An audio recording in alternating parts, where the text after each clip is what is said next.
الحمد لله نحمده ونستعينه ونستغفره ونؤمن به ونتوكل عليه ونعوذ بالله من شرور أنفسنا ومن سيئات أعمالنا ونعوذ بالله من شرور أنفسنا ومن سيئات أعمالنا من يهده الله فلا مضل له ومن يضلله فلا هادي له وأشهد أن لا إله إلا الله وحده لا شريك له وأشهد أن سيدنا ونبينا ومولانا محمدًا عبده ورسوله صلى الله تعالى عليه وعلى آله وصحبه أجمعين. أما بعد، فأعوذ بالله من الشيطان الرجيم. بسم الله الرحمن الرحيم. وقل اعملوا فسيرى الله عملكم ورسوله والمؤمنون وستردون إلى عالم الغيب والشهادة فينبئكم بما كنتم تعملون. حوادثی که در دنیا رخ می‌دهند و تحولات دنیا همه برای بیداری انسان ها هستند. حوادث انسان ها را باید بیدار کنه و اگر ما دقت کنیم هیچ حادثه و اتفاق بدون اراده الله و مشیت الله که اداره همه جهان در دست پروردگار است رخ نمی دهد. تمام تحولات و تمام حوادث به اراده و منشأ پروردگار که همه جهان را مدیریت می کند و ملکوت آسمان و زمین در دست اوست و او مالک مطلق و مالک کامل جهان هست و جهانیان همه در دست او اند. لذا این حوادث و اتفاقات همه روی یک سری حکمت ها می آید. حوادث بسیار ملت های خواب را برای آنان که بیدار کنند و بیداری داشته باشند و حوادث برای آنان که ملت ها را از یک مسیری به مسیر دیگه برگردونند، بگن شما در اشتباهید، به مسئولیتتون عمل نمی کنید، به وظیفهتون عمل نمی کنید و شما بدانید باید وظیفهتون را و برگردید به وظیفه خودتون. ما اخیراً شاهد حوادث گوناگون بودیم و در همه دنیا حوادث مانند کرونا، در خود ایران حوادث گوناگون و اتفاقات گوناگون ما شاهد بودیم. شاهد زلزله ها و شاهد سیلاب ها و شاهد طوفان ها و همه این حوادث او زمانه بندگان الله گفته که نه هشدارند و این حوادث پیام دارند و پیام اینها را باید ما دریافت کنیم، مردم دریافت کنند. کرونایی که هیچ تاریخی نداره توی دنیا و جهان کل فرا بگیره و حوادثی که بالاخره توی دنیا وجود داشته اما بالاخره بار بار تکرار بشه و اینها همه هشدارند که مردم متوجه بشن، بندگان الله متوجه بشن، ببینند ضعف‌هایشون را، ببینند مشکلاتشون را و خودشون را اصلاح کنند، برگردند، هوشیار باشند، بیدار باشند. حوادث برای بیداریه و دریافت کنند پیام الله تعالی را، ضعف‌ها را برطرف کنند، کوتاهی‌ها را رفع کنند. اما متاسفانه این حوادث آنطور که مایه بیداری بشند برای جامعه انسانی، جامعه بشری، برای ما مردم ایران زمین، و این حوادث مردم طبیعت دانستن، تحولات طبیعت و او بیداری و نتیجه‌ای که به دست بیاید متاسفانه به دست نیامد و نهایت غفلت هم همین است که انسان متوجه نشه و خیال بکنه که من اضافه ندارم، اضافه دیگران دارم، ما مشکل نداریم و بالاخره اینها تحولات طبیعت هست و به هر حال به حواله بکنه به طبیعت و او ذاتی که این طبیعت را تنظیم میکنه و او ذاتی که همه چیز به منشأ و اراده او میآید او را نبینه و لحاظا پیام این حوادث را نبینه و در نتیجه او حاضر نیست که خود را تغییر بده و توبه کنه و مسیرش را عوض بکند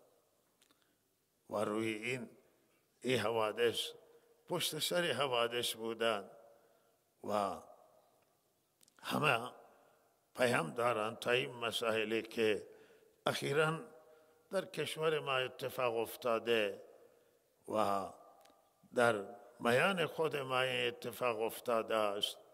همه این تحولات پیامشون آنه که مردم بیدار بشن.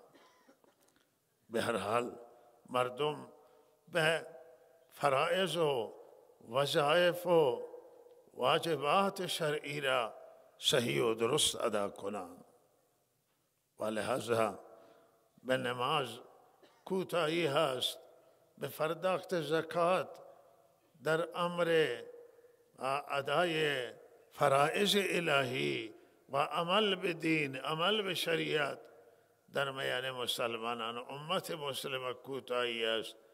در میان ما و جامعه ما همین کوتاهی خیلی شدیده.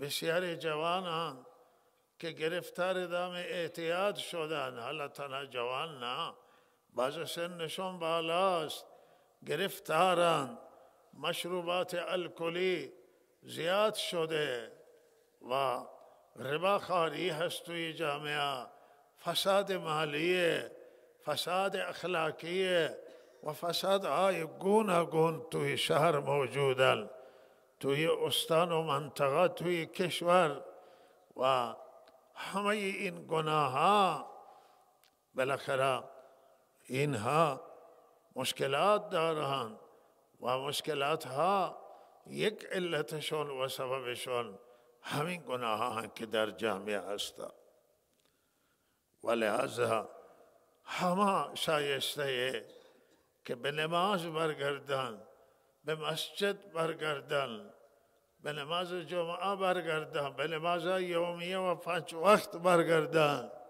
همه به شریعت برگردن، همه به قرآن برگردن، چرا که الله همین فرموده است که ظهر الفساد فی البر والبحر بما کسبت ایدی الناس لیذیقهم بعض الذی عملوا لعلهم یرجعون.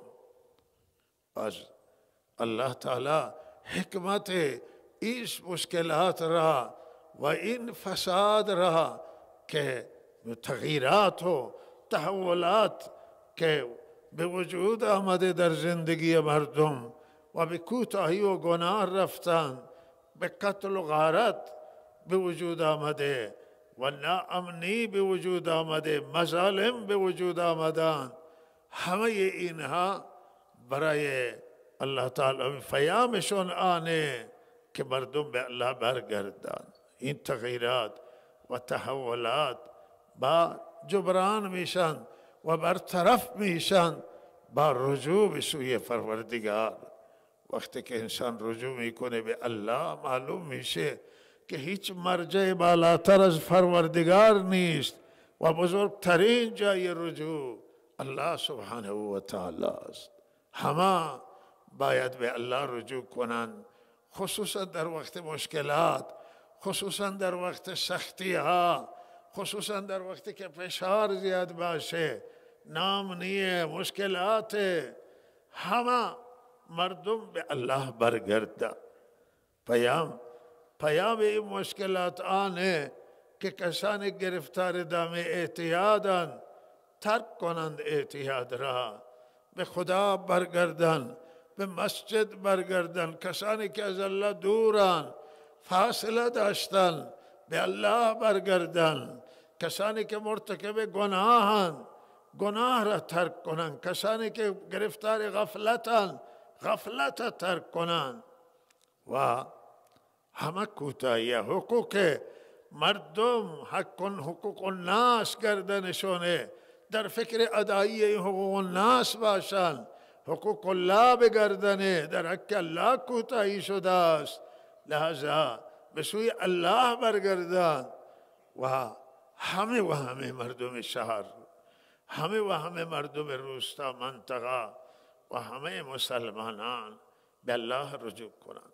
بدانند که هیچ مرجع بالاتر از الله تعالی نیست و هیچ جای رجوع مهمتر از رجوع به سوی پروردگار نیست. انسان همون کمونیستای که الله را قبولم نداشتن، وقت سختی سرشون آمد اعتراف کردن که مگر الله کاری بکنه. ما از دست ما نمیشه. گورباچوف در آخرین صحبتهایش که اقتصاد روسی شوروی سابق از بین رفت و فلج شد و گفت که ما تلاش‌های من کردیم ولی بقیه کار در دست الله است. کسی که هیچ خدا را قبول نکنه، وقتی تو سری میخوره، وقتی به مشکلات مواجه میشه، او فطرت خداپرستی، فطرت توحید که در دل همه هست و نهفته آتش زیر خاکستر همون آتش بروز میکنه که انسان به الله برگرده. و اگر بر انسان ظلم انجام بگیره هم الله میکنه. درد میآید، فریاد میزنی الله را، یا الله یا رب، خدا را صدا میکنه. اینها در فطرت انسانان و لحاظ مشکلات همه هر مشکلات باشه، این مشکلات همه و حوادث همه انسان باید به سوی الله رجوع بدهد و انسان به الله رجوع کنند. کسانی که با نماز قهران، کسانی که با الله قهران، کسانی که با شریعت اسلام و اسلام قهران، بدونند که غیر از خدا چاره ندارند. دیگه مرجع و منجع، جای نجات، جای فناه غیر از پروردگار نیست و باید در تمام سختی ها و مشکلات خدا را یاد کنند، به نماز بیایند، نماز بخونند و از گناهات توبه کنند و به الله رجوع صادقانه داشته باشند، دستورات الله را اجرا کنند و توی زندگی خودشون نگاه بیندازند، نگاه به ضعف ها و نگاه به کوتاهی ها بیندازند و استغفار به کثرت بکنند و توبه به کثرت باشه، قرآن تلاوت کنند، ذکر الله تعالی را انجام بدن، درود بر حضرت رسول صلی الله علیه وسلم به کثرت بخونند، استغفار کنند، حسبنا الله و نعم الوکیل به کثرت بخونند و یا حی یا قیوم برحمتک استغیث به کثرت بخونند و هر دعایی که ولدن، هر استغفار، درود، تسبیح، ذکر، همه اینها مؤثرن و الله سبحانه و تعالی با ملتی است که با الله باشه. الله با مظلومه، الله با ظالم نیست، الله با مظلومه و الله با کسی است که با الله باشه، با خدا باشه. و ملت های بیدار رقابت میکنند که چه ملت با الله نزدیکتره. افراد بیدار باید بینشون رقابت کنند که چه فرد با الله نزدیکتر است. الله با متقین پرهیزگاران نزدیکه، الله با خدا ترسان، الله با آنانی که قوانین خدا را رعایت میکنند، پرهیزگاری را رعایت میکنند. الله با او انسانهایی است که انسانهایی که با خدا، انسانهای با خدا انسانهایی هستند که از دستور الله اطاعت میکنند، خدا را فراموش نکنند، در راه صحیح حرکت کنند، در راه درست حرکت کنند، دین به دنیا نفروشند، آخرت را به خاطر منفعت دنیا سودا نکنند، خدا را با هیچ کسی عوض نکنند. الله با کسی است که با خدا باشه و لحاظ انسانهای با خدا، خدا با اونهای خدا، با همه کسانی که با خدا باشند و خدا را یاد کنند در وقت خوشی، در وقت سختی. الله بهتر اونها را جواب میده. الله با مظلومان دنیا، هر کسی مظلوم واقع بشه الله با او همراهه، خدا با اوست، کمک یار مظلوم و خصم ظالم. هر کسی ظلم بکنه، هر کس باشه، پیامبر زاده باشه، اولیاء زاده باشه، هر کس باشه ظلم بکنه، الله با ظالم نیست. الله خصم طرف حساب ظالمه و الله حامیه هر کس که توی دنیا مظلوم باشه، هر کس صحیح عمل کنه. الله با انصافه، الله با عدالت هست. انسان هایی که انصاف دارن ولو اینکه انصاف به ضرر خودشون باشه، با کسی که عدالت کنه، عدل کنه ولو اینکه عدالت بر علیه خودش تمام بشه. ولهذا الله با او انسانه، الله با انسانی که راست بگه، دروغ نگه.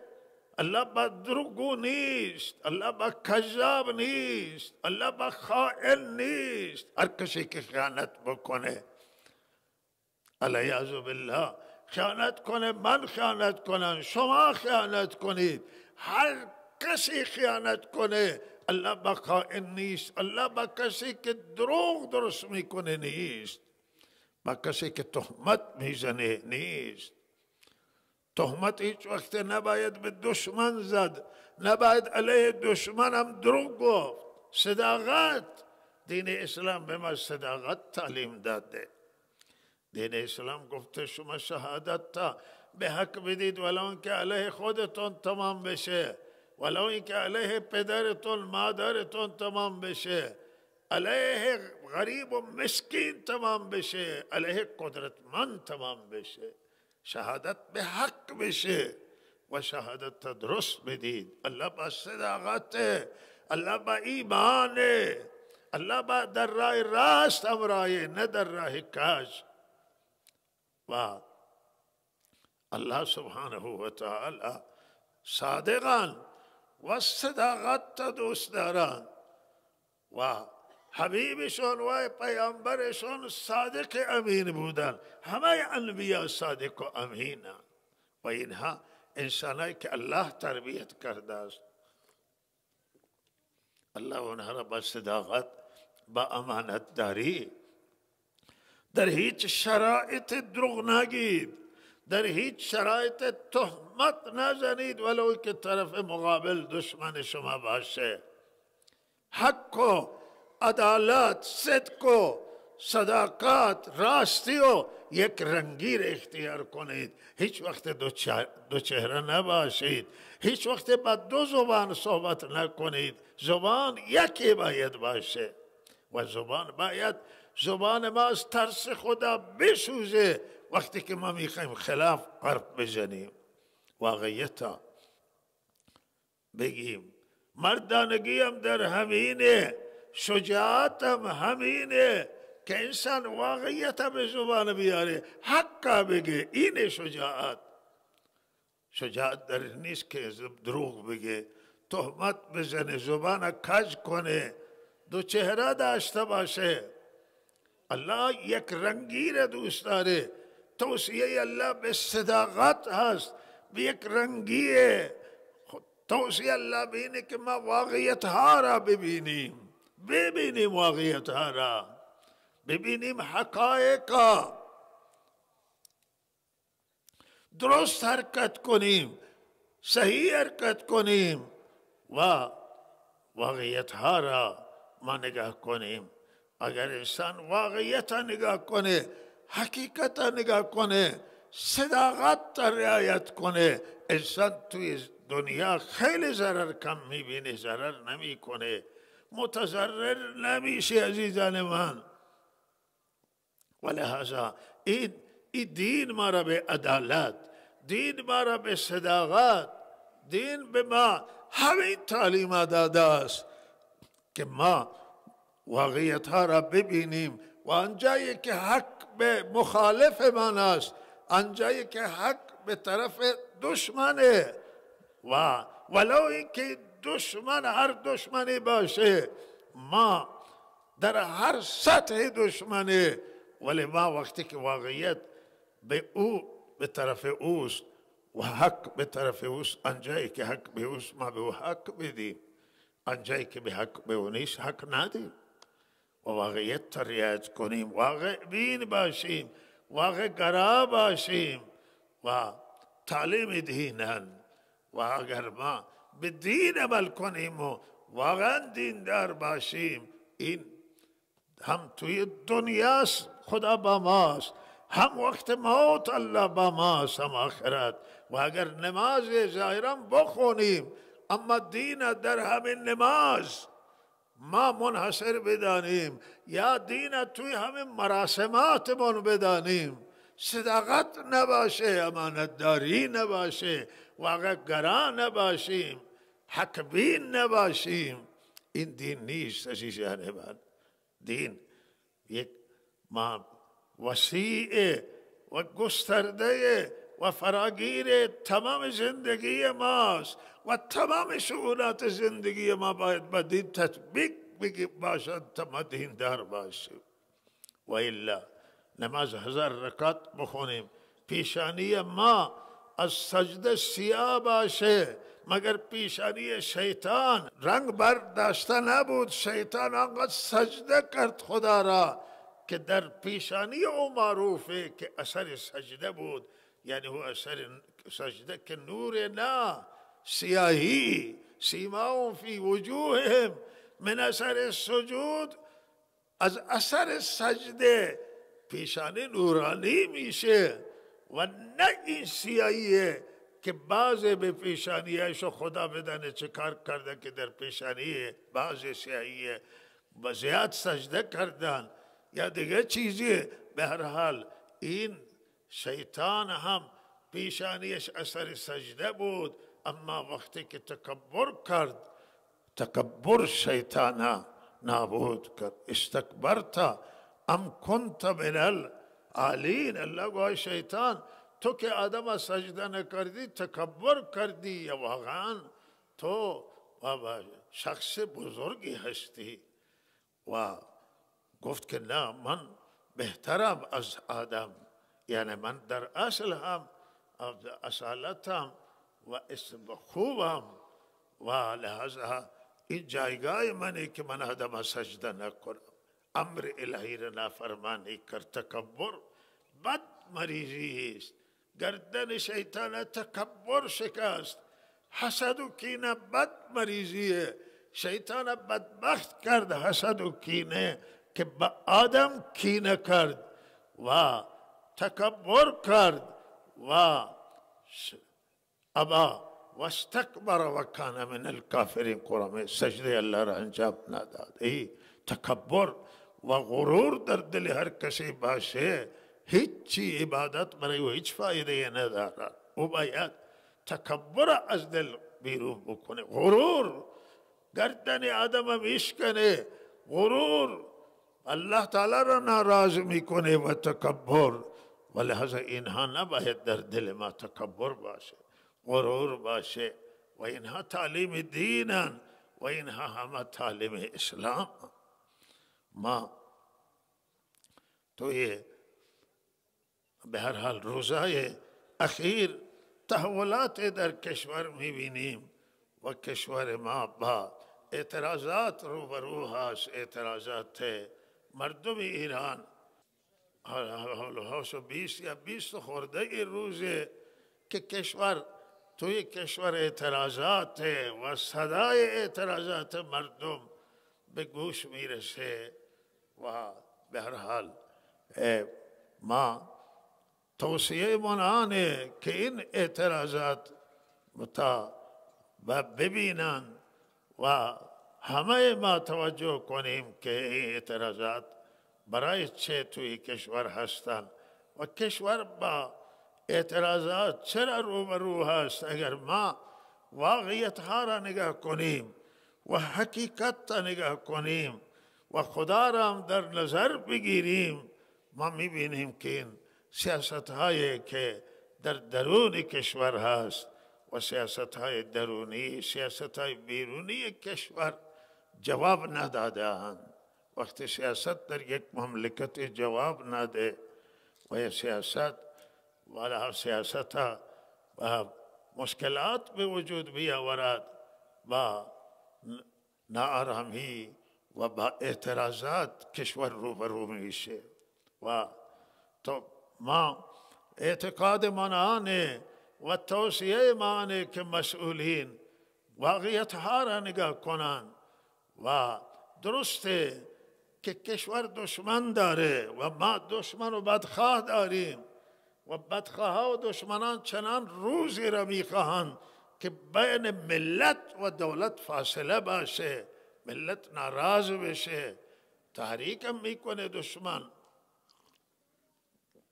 اما واقعیت و حقایق که ما نگاه کنیم نه، میبینیم که هم ملت با مشکلات مواجهه. مردم مشکل دارن، گرفتارن و مشکلاتشون تنها اقتصادی نیست. کسانی که اقتصاد تنها مطرح میکنند سخت در اشتباهند.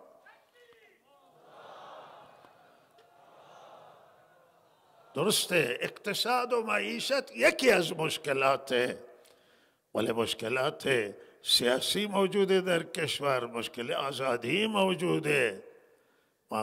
مردم به هر حال آزادی میخواهند، آزادی بیان میخواهند، آزادی قلم میخواهند. مردم عزت میخواهند، حرمت میخواهند، احترام میخواهند.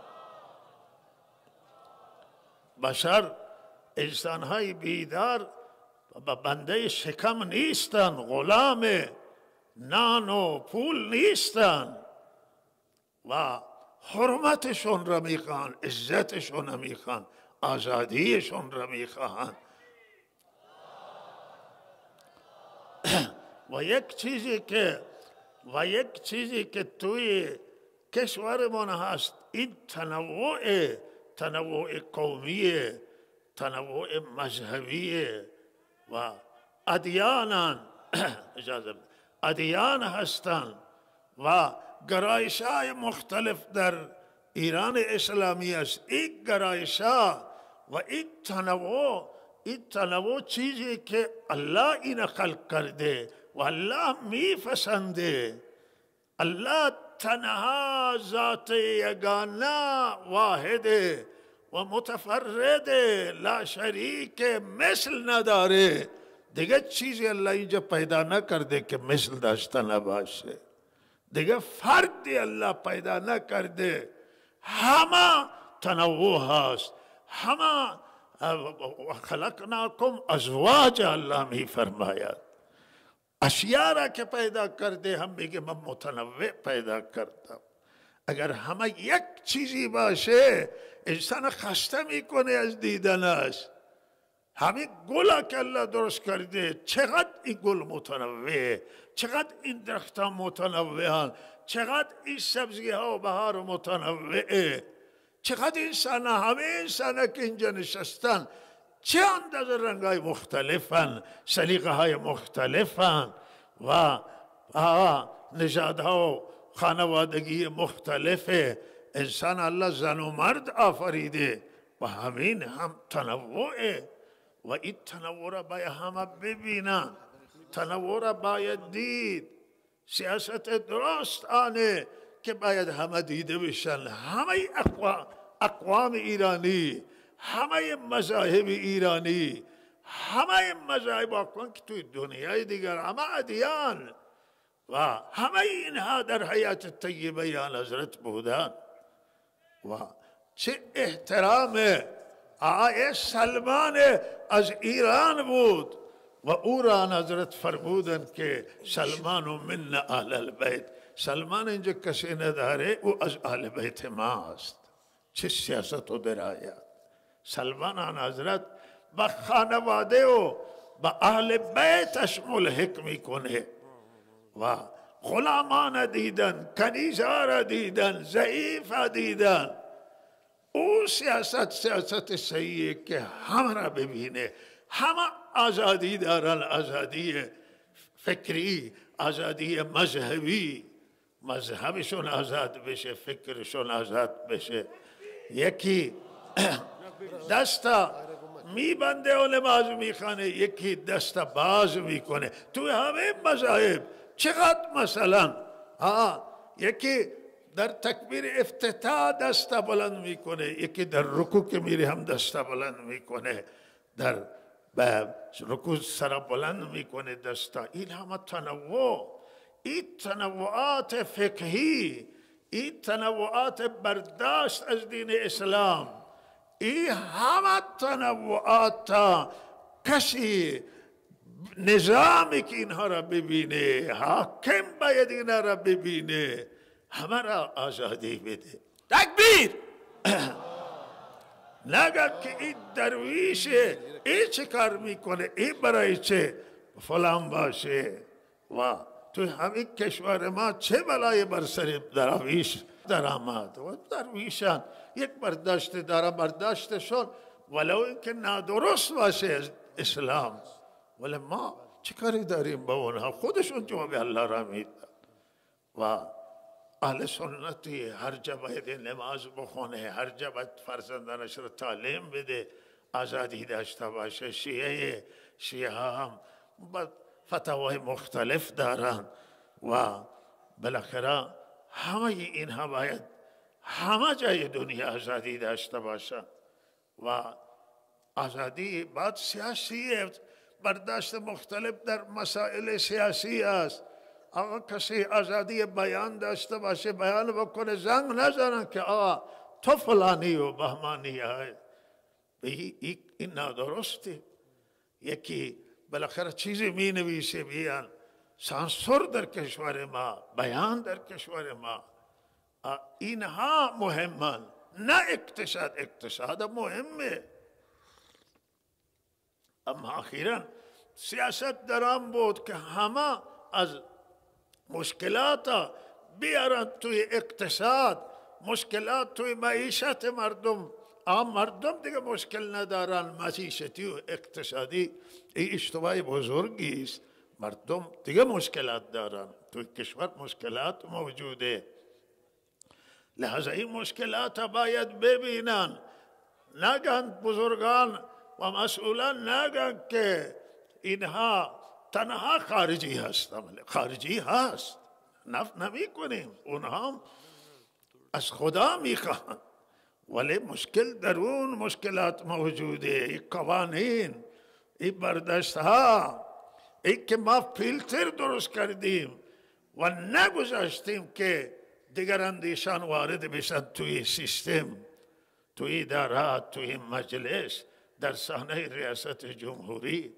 این به صلاح، این سختی ها به صلاح همینی که امروز این مشکلات که پیش آمده همینن. اگر در مجلس تنوع باشه، اگر دولت تنوع باشه، بالاخره این مشکلات ایجاد نمی شده. امروز تکبیر.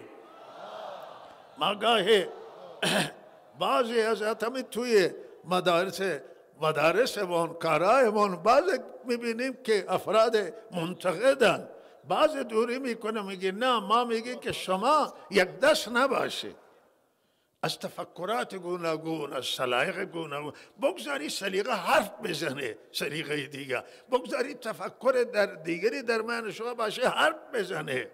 و طول این مدت حرف دلسوزان این جامعه و این کشور و دلسوزان همه و همه، هم دولت و ملت، این بوده که شما اهل سنت در تمام سطوح کار بگیرید، در مدیریت کلان،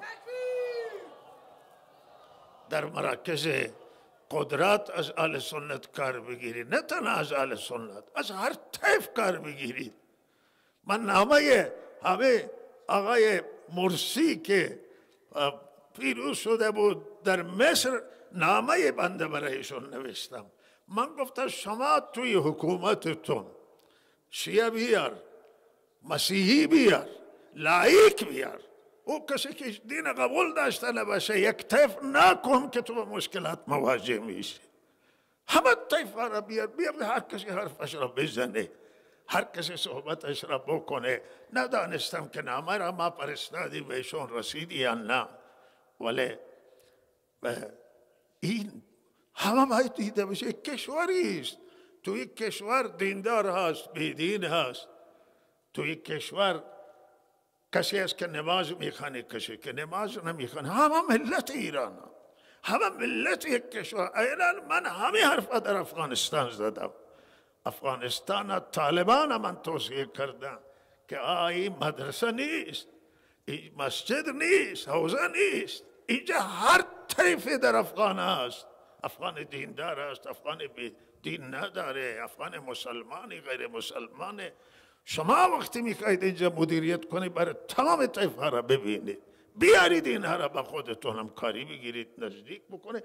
این تفکر و معتقدیم که این فکر جواب میده. کاش که مسئولان ما افراد بیغرض که غرض نداشتن حرفای نره میشنیدن، حرفای نره گوش میکردن. و لحظا مهم هست این نکته که تمام مردم این معترضم امروز دیده بشه که این صحبتش چیه، چی میگه، و اینها را ببینید. و اعتقاد بنده اینه که نباید با معترضان با خشونت برخورد بشه. تکبیر. نباید کسی که اعتراض میکنه او را دشمن بدونی، بگی شما حرفش را گوش بکنیم و به هر حال حرف او را بشنویم و با او ملت ایرانن. برای هیچ دولتی توی دنیا درست نیست که ملتش را بزنه، ملت نکشید، مردم ها. شما با تمام دنیا اگر با هر کس دشمن باشید، همه شما این ملتن، با همه شما مردمان.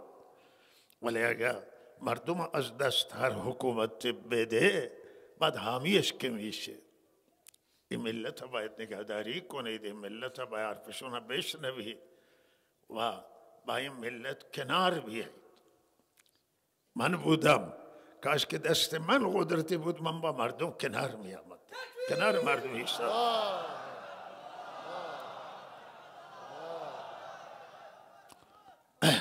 و واقعا آن جمعه اسبق ظلم بسیار بزرگی شد اینجا. من یقین دارم و من سوگند یاد می کنم از بس که یقین دارم که الله ناراض شد.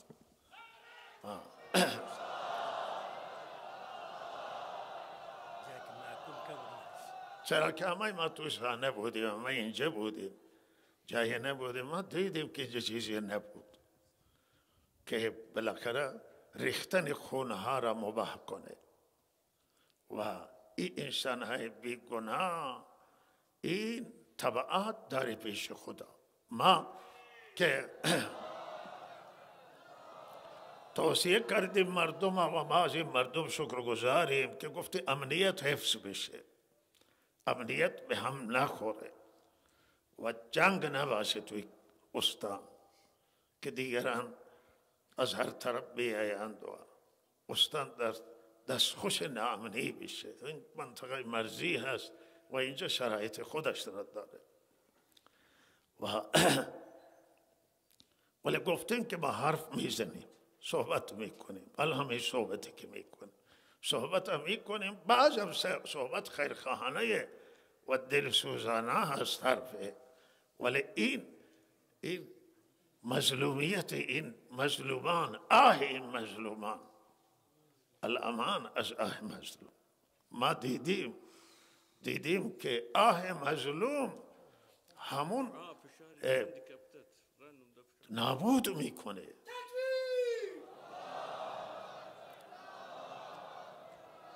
همه چیز را از بین میبره های مظلوم و بر این مظلوم ظلم، بر مردم ظلم شد، ناحق این مردم کشته شدن. خدا هم شاهده که ناحق بود و به هر حال ما امیدواریم و درخواستمون هست، حالا امید به دست پروردگار است که چه بشه. مسئولان این موضوع را رسیدگی بکنه. این موضوع تا او زمانی که او کسانی که این مردم کشتن به مجازات نرسند. تکبیر! و مسئولان اینها را محکوم و ملامت نکنند. کسانی که اینها را فرماندهی کردن این مردم راضی نمیشن.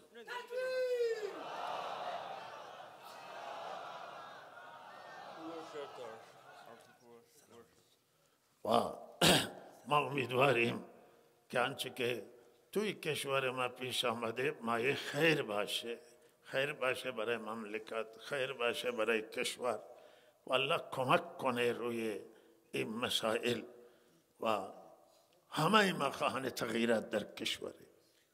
اگر کسی این حرفا نزنه اشتباهه.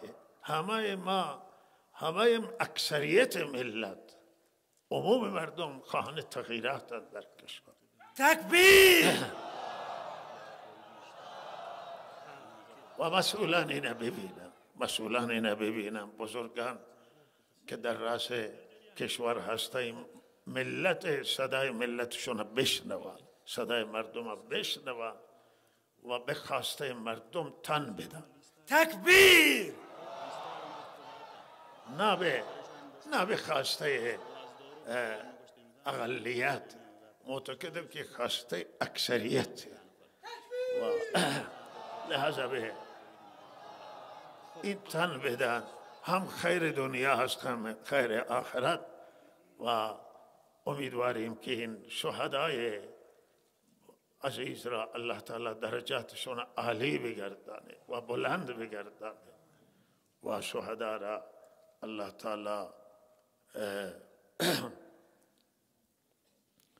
با شهدای صدر اسلام، با شهدای کربلا و با شهدای بدر و احد محشور بداره و مجروحان الله شفا بده و زندانی ها که زندان شدند تعداد زندانی ها را آزاد کردن الله تعالی خیر بده و به هر حال زندانی ها آزاد بشن. مسائل به صورت عاقلانه و منطقی تهمت نزنیم، نه ما تهمت بزنیم، نه اولیای شهدا و مردم تهمت بزنند، نه مسئولان تهمت بزنند. تکبیر. رسانه ها، چه رسانه هایی که به نام ملی هستند، چه رسانه های مردمی، رسانه ها هم نباید بر زخمه های مردم نمک بپاشند. تکبیر. واقعیت ها و حقایق بیان بشه و زخمه ها را تحریک نکنند. تکبیر. ما برای آنکه همین اگر اسامی شهدا را چون ما داشته باشیم، انشاءالله اینها را هستن، نامهای با ما دوستان دارن، ولی اگر کسانی نیامد اسامیشون نیست، اینجا مراجعه کنم بدم و زخمی ها را هم بدم و به هر حال اینها جاهایی که شکایت میشه باید همارا ما بدونیم که چند نفر زخمی شده، چند نفر کشته دادیم، اینها را باید اسامیشون را به حوزه برسانند. و صلی الله علی سیدنا محمد و آله و سلم.